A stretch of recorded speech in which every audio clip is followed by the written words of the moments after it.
各位因为这些业力的谈话，各位有什么领悟跟体悟没有？在未来的修换的路程上，或道路的推动上，这一些东西可以作为我们什么样的帮助，值得思考。如果有一天我们下一代遇到这个，我们有没有一个 SOP 法则？告诉他们怎么面对。有没有面对知道？第三天分享一下吧。我是两个孩子如果被业绩缠上，你觉得应该怎么做？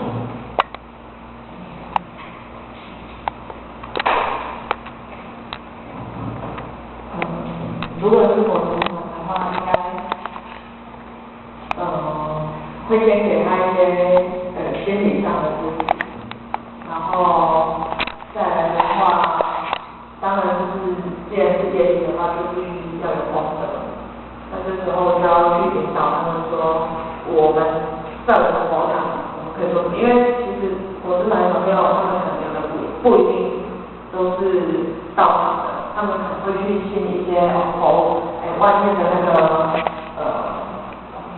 对啊，但是其实他们在佛堂对佛堂有一定的认识，那这时候可能就是要除了关心他们，然后还要引导他们就是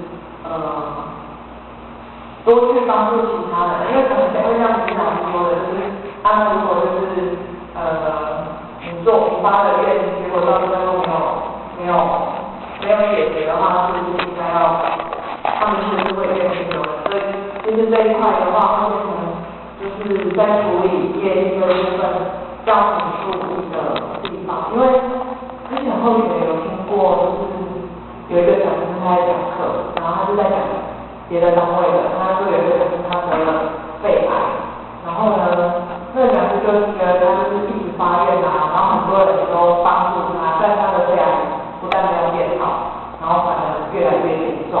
那这时候就是他也觉得很奇怪，他觉得我该做的都是我护人然后成全，然后甚至是亲口热爱，他全部都做了，但还是一样这样。然后后来的话，那时候是说有一个因缘，反正后来一个老师有出来，他就说是你诚心的问题，你做了这么多，但其实你只是想要应付。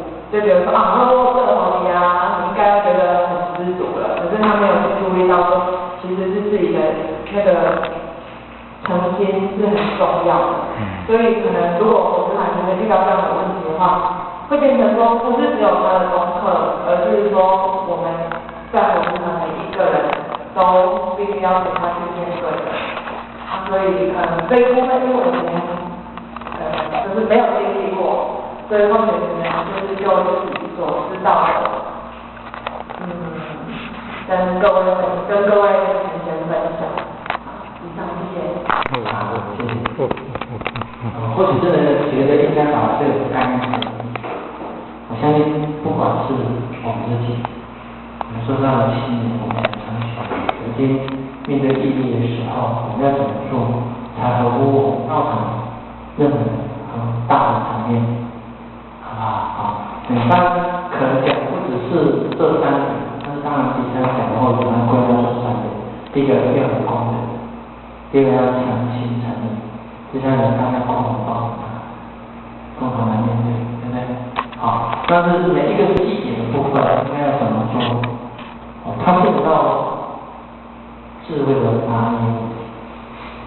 一个修换到家庭，修换家庭的孩子的认知。跟一般社会家庭，跟那些家里有神堂那样的孩子思考解决不一样。那我们要借这个机会，让他去了解人世的无常，这个无常要该怎么办？对不对？业力可不可以跟他沟通，可以跟他谈的？这点要先建立，他是可以谈的，只要你够诚心。业力有足够功德，大部分都可能，对不对？局面中的阿弥陀佛本来都不愿意谈，就要去谈。好，可以接受哈。好，那我们愿意共同帮众生，帮你所要度的人面对他的业力吗？师呢，拿来是愿力呢？到底我们做什么才算有功德？我们都来吃素，我们都来扫地，我们都来度人。那什么叫度人？如果自心的众生都可以度人，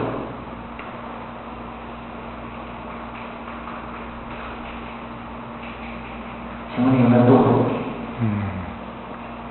或者你度人只是一个形式，让他觉得，而他的心依然是众生心、凡夫心，这样算度了人。恐怕就是思考，这所谓的度人，为什么有功能？把自己这个心被提升了，被转变了，对不对？转化提升的更好。不管是我自己的心境提升转变，或者你跟着业力谈，你的业力跟我共修，我们一起来。我过去的一些也不懂，那如今都懂这道理，我一定跟你结善，一起来共修。跟我有缘的，就算度他有功德或没相应，但功德可度吗？功德似乎不可度，对不对？因为诚心才最关键。一个非常真诚去度一个人，也许他不大会能力善大，对不对？他度的人也不多，非常的真诚。跟一个嘴巴里面度了很多人，那都是很表面的。哪一种度人的功能比较大？其实难以去比较。它不是数字来决定一切，所以心，你发现诚心度你自心的众生，并利用心去面对，不是心的问题。如果你的心够善良，可以够感悟天地、仙佛、鬼神，其实这些无形的力量都在沟通跟协调、波转，对不对？自己这个人不愿意把它做好，不愿意自己真诚去面对，才是问题最大的关键。每一个人承受的东西，不可能的业力，对不对？只是我们还没有出来讨论而已。那为什么没有被讨？因为先完成的。当我们立了什么业的时候，济公老师就帮我们搬到上面。等你又立了什么业的时候，济公老师说，先找我们说你年龄可以新春年马过吧，又给你再搬1000，对不对？同学生，但由于这个行功力的够3000功800口具足，新兴的人生也够，这些业力因果自然都可以了结，消业解念不可及。它不需要显化，你就可以消业解念的。那因为你学得到，你懂得去做这件事情，不需要等到业力来考报你才做。那有的人要业力来要困才会去想支持呢，有人是要勉强才能够去行之。所以你为什么愿意去自愿去行？不要等到业力来考你。在你理智还在的时候，就早一点修，早点去做，不是比较好吗？对不对？一定要等到业力来的，有的还不是个人的业力，那这个大战争，一场战争，这是311地震日本的海啸，整个日本人都是一个鬼，这种业力才可怕。